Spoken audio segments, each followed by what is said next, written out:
안녕하세요. 오늘은 성리학에 대해서 공부하겠습니다. 성리학이란 인간의 본성의 이치를 탐구하는 학문이라는 뜻입니다. 성리학은 북송의 주의가 만든 학문입니다. 우리가 흔히 주자로 알고 있죠. 그래서 성리학을 다른 말로 주자학이라고도 합니다. 자, 북송의 주희는 성리학을 왜 만들었을까요? 우리가 보통 성리학과 유학을 구분하라고 하면은 비슷한 것도 같지만 뭔가 좀 다르다는 그런 생각이 드는데 이걸 명확히 설명하기가 어렵습니다. 유학은 우리도 알다시피 공자를 정점으로 맹자와 순자의 사상을 유학이라고 얘기를 합니다. 공자의 논어를 읽어보면은 상하 관계에 대한 그 논리를 가지고 있죠. 그래서 예를 들면은 신하는 임금에게 충성을 해야 되고 가정에서는 자식은 부모에게 효도를 해야 된다. 이런 식의 어떤 예절이랄지 이런 느낌이 많이 드는 것이 유교입니다. 그러니까 유교는 일종의 도덕교과서 같은 성격을 띠고 있습니다. 자, 북송 이전의 나라가 당나라였습니다. 당나라 때는 불교가 대단히 융성했습니다. 국가 차원에서 불교에 대한 대대적으로 재정적 지원을 했습니다. 그래서 불교가 물질적으로 대단히 풍요로웠습니다. 어느 나라든 어느 때든 종교가 물질적으로 풍요로워지면 타락을 하기 마련입니다. 중세 때 카톨릭이 그랬고 당나라 때 불교가 그랬습니다. 당나라가 망하고 5대 10국을 거쳐서 송나라가 세워졌습니다. 북송의 추희는 새로운 어떤 유교적 질서의 공동체를 만들려고 원대한 계획을 세웁니다. 자, 그런데 북송 시대에도 여전히 불교의 강력한 논리가 대중들을 지배하고 있는 겁니다. 주인은 이것을 깨야겠다는 생각을 합니다. 그런데 불교를 공부하면 할수록 대단히 심오한 어떤 철학적인 깊이가 있는 겁니다.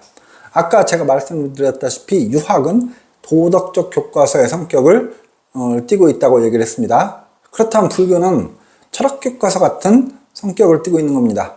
그래서 도덕 교과서로는 철학 교과서를 상대하기가 버겁죠. 그래서 주희는 유교를 철학해야겠다는 생각을 합니다. 그래서 아까 제가 처음에 말씀드렸다시피 성리학이란 말은 인간의 본성의 이치를 탐구하는 학문이라고 말씀을 드렸습니다. 그래서 주인은 유교 경전에 있는 인간의 마음에 대한 구절들을 찾기 시작합니다. 그래서 맹자 공손초에 나오는 사단과 예기의 칠정에 주목합니다. 사단은 측은지심, 수호지심, 사양지심, 시비지심을 사단이라고 합니다. 인간이 태어날 때부터 가지고 있는 도덕적 마음이라는 뜻입니다. 측은지심은 불쌍한 사람을 보면서 가여워할 줄 아는 마음이고, 수호지심은 나쁜 것을 보고 부끄러워하는, 그래서 옳은 마음이고, 사양지심은 타인을 존중해주는, 예의를 갖추는 마음이고, 시비지심은 옳고 그름을 분별하는 마음입니다. 그래서 측은지심은 인의 시작이고, 수호지심은 의의 시작이고, 사양지심은 예의 시작이고, 시비지심은 지혜의 시작이 됩니다. 그래서 측은, 수호, 사양, 시비지심이 사단이고 인의, 예지가 사덕이 되는 겁니다. 그러니까 사단은 사덕의 일종의 출발점이라고 할 수 있겠습니다. 칠정은 희, 노, 애, 구, 오, 욕, 애, 희, 기쁨, 노, 성냄, 애, 슬픔, 구, 두려움, 오, 미워함, 욕, 욕망, 애, 사랑. 그래서 이게 칠정입니다. 그래서 주인은 사단 칠정을 통해서 유교를 철학하는 성리학을 만들었고, 이 성리학이 그 이후에 동아시아 지배 이데올로기로 정착을 하게 되는 겁니다. 그리고 조선은 성리학을 국가 이데올로기로 받아들입니다. 고려 말기에 권문세족과 정치적 권력 투쟁을 벌였던 신진 사대부들은 바로 성리학적 소양을 갖춘 인물이었고, 그 신진 사대부 중에서 혁명파 신진 사대부의 수장이었던 정도전이 조선 건국을 함으로써